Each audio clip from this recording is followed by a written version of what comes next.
those wonderful toys. Hello there.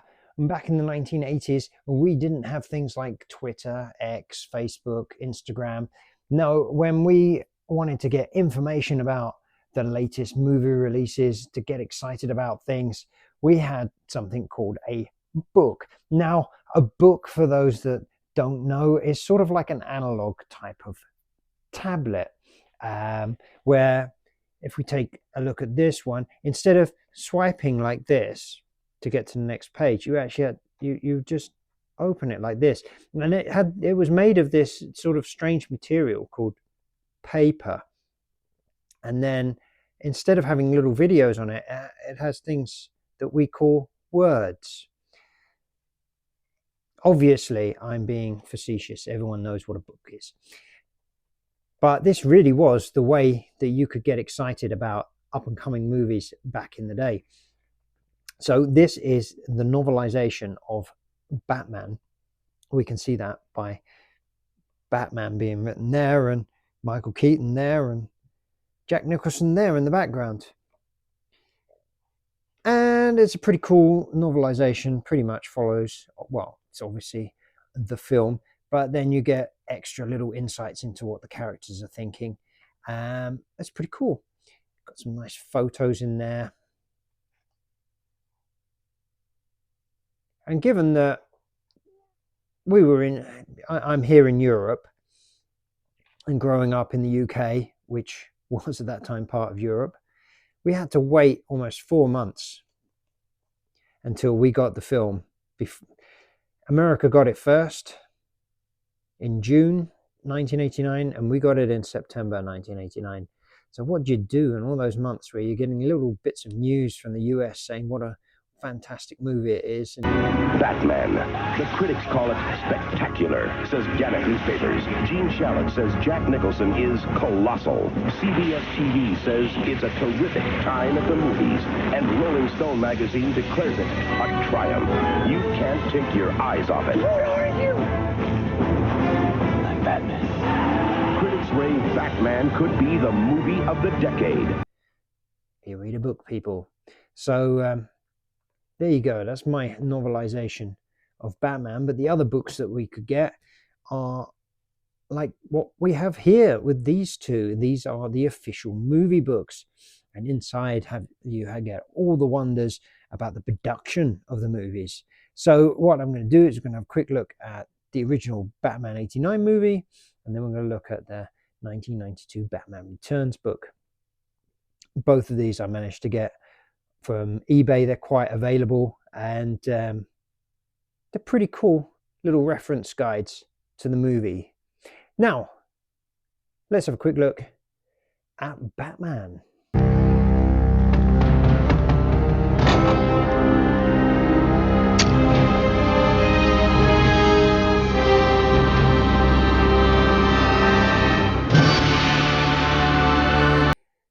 Okay, so as we open it up, on the first page there, we get a lovely little shot of the Batmobile in some steam. Nice photo of the Joker, Jack Nicholson Joker there. Now, try and imagine looking at this for the first time. You've not seen the movie, you don't know anything about it, and you're a 12-year-old child, such as I was back in the day. Little contents.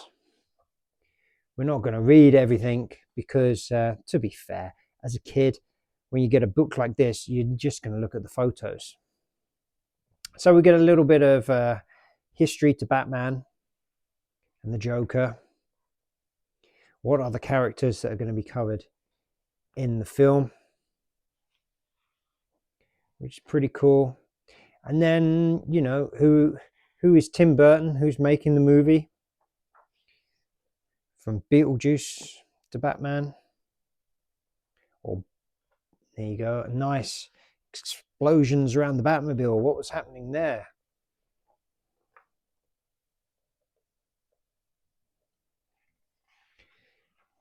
All great information and all some fantastic shots.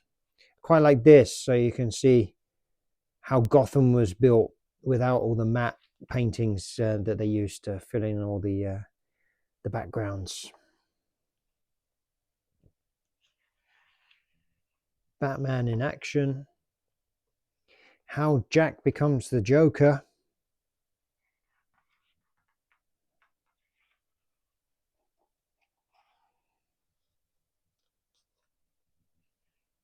Mayhem at the museum.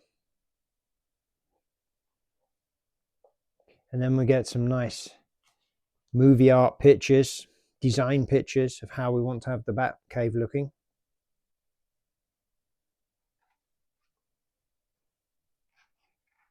And as I say, it was quite exciting to have this book and to be able to look through it.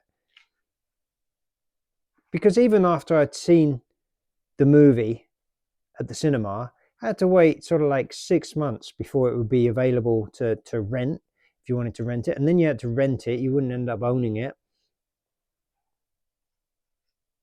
I think then, didn't own it on VHS.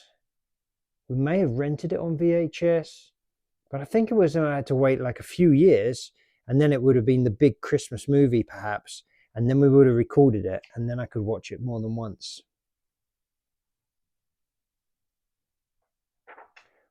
But it was all like a period of just not the frustrations of not being able to watch what you wanted to watch. Batman. The critics call it spectacular. It's a bit like seeing a movie is now available on Netflix and going, oh, I'll watch that in a couple of months or when I have time. So you put it in your watch list, and then by the time you've got around to wanting to watch it, they've removed it and it's not there anymore. And then it's not available for streaming. That's a modern day frustration.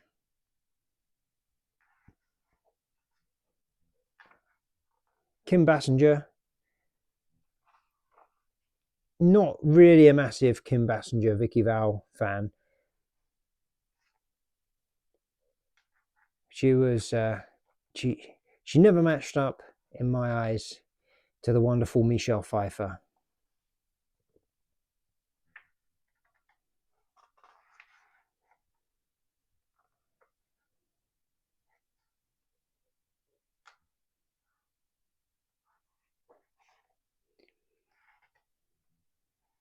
Got some fantastic images here.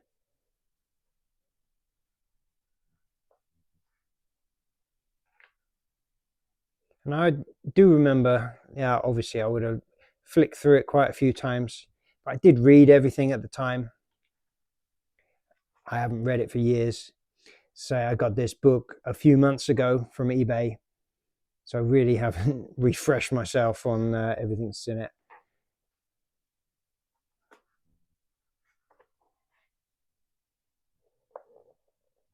Oh, this artwork is just fantastic. Love it. This one looks a bit like a Thunderbirds model there. The Access chemical company blowing up factory. But that's because it would have all been real special effects, in-camera effects. The wonderful Batmobile, the Batmobile for me. Yes, the Tumbler was great. Yes, the 66 Batman one is iconic. But 89 Batman is, this is the Batmobile for me. Even the new one from the Batman movie, that was pretty cool sort of looking car, but it's not as sleek and nice as the 89 version. Some of the gadgets that Batman has. Get those wonderful toys. Well, apparently he gets them from John Evans, this guy down here who makes all these wonderful toys for him. Aha, and now the Ninja Wheel. And this is the reason why every time you buy a Batman figure, he comes with some Ninja Wheels, because they made them, but they never used them in the movie. So they're always the bits that get left in the packaging with me. I don't bother taking them out.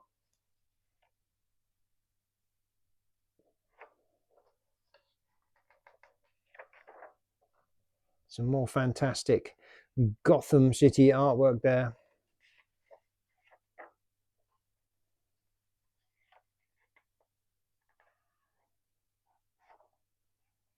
Oh, I love this of the church, how the church tower is going to be, or the cathedral. It's more of a cathedral, isn't it? It actually says cathedral at the top there.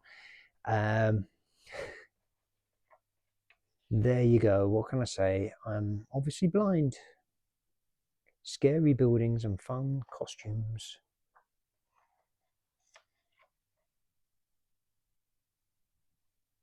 Also a fantastic piece of artwork, eh?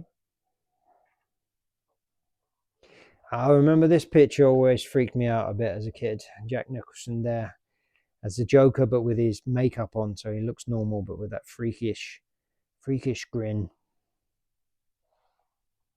Some very good dental work he's had done there. It's a very straight, shiny, pearly white teeth. And there you go. So that's our Batman the movie 89 book. So next up, we will look at The Batman Returns.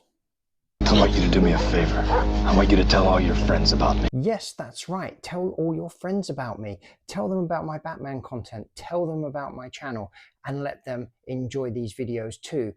Make sure you hit that like button. Make sure you subscribe. If you don't, maybe this guy will get you.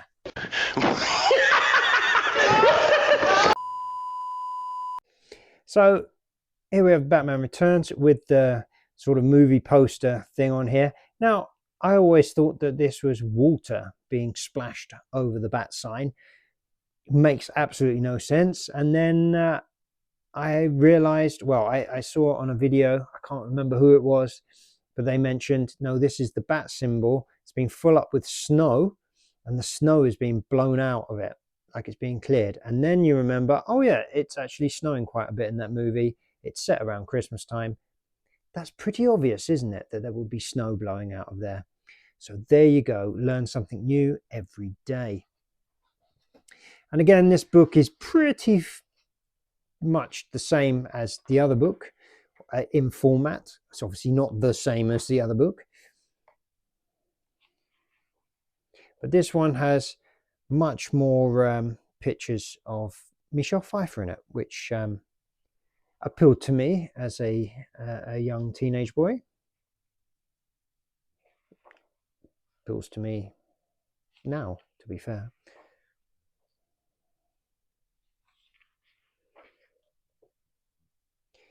Little history of the Catwoman and the Penguin.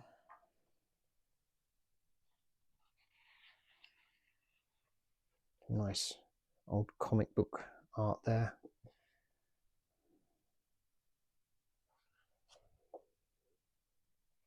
Great picture of the Keaton Batman.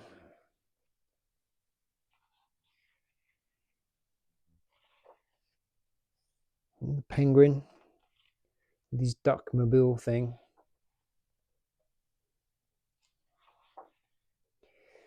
Oh, and there we go. There she is. That's what we've all been waiting for. We had to wait 26 pages for this. It says here, call it what you will. Fate, karma, destiny, fortune, providence, kismet. There was no way that Michelle Pfeiffer would go through life and not play Catwoman. I am Catwoman. Absolutely. Now, a few years ago, I actually saw the Catwoman suit in a exhibition, about a DC exhibition, and my God, was she petite to get into it.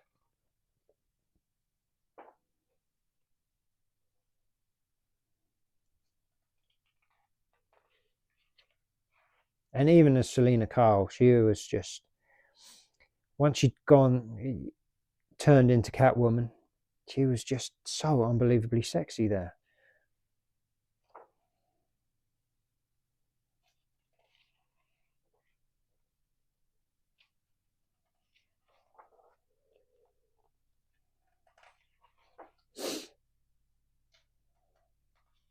The clowns, they're working on the Batmobile. I thought it was great that everything that the circus had and everything they did, it all had this sort of circus sort of colors to it. So the little device that they put in the Batmobile is also sort of red, white, and green, these really sort of kiddish colors.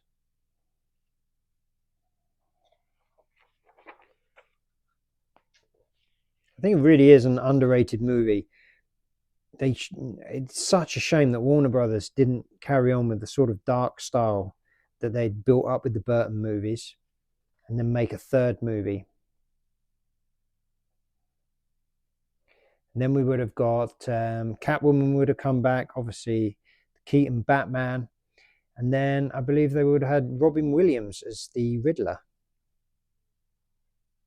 But unfortunately, this dark style of movie does not sell toys to kids. So unfortunately, Warner Brothers would not go further with Mr. Burton. And then we got, well, 2 Batman movies that basically I've seen once and never again. I did try to watch Batman Forever again recently with my kids, but no one was interested in watching it. And then, yeah, it just does nothing for me, unfortunately. I do understand there are obviously people younger than me that maybe that was their first Batman and they have that nostalgia hit when it comes to Batman Forever and Batman and Robin, but they unfortunately do nothing for me. Love this artwork. Fantastic.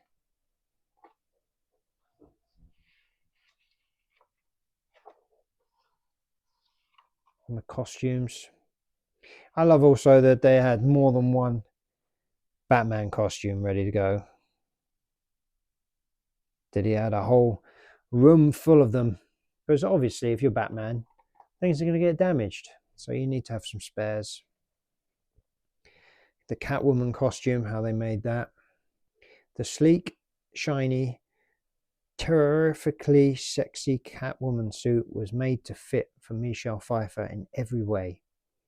When you have someone like Michelle who's got legs that go on for days, you want to show off those wonderful limbs. Well, you did that. You did that very well. Could you do that these days? Why, you'd do it. You just wouldn't say you were doing it, I suppose. That is a fantastic picture of Batman looking down on the plaza there in Gotham City. Obviously, they had a whole new, all new sets and everything, a whole new Gotham for Batman Returns than they had in the original movie. And the animatronics and all the model work. It's just absolutely amazing that they could do all this. The Bat boat, or the Bat ski boat, as it's called. Get a fantastic picture of the Batmobile.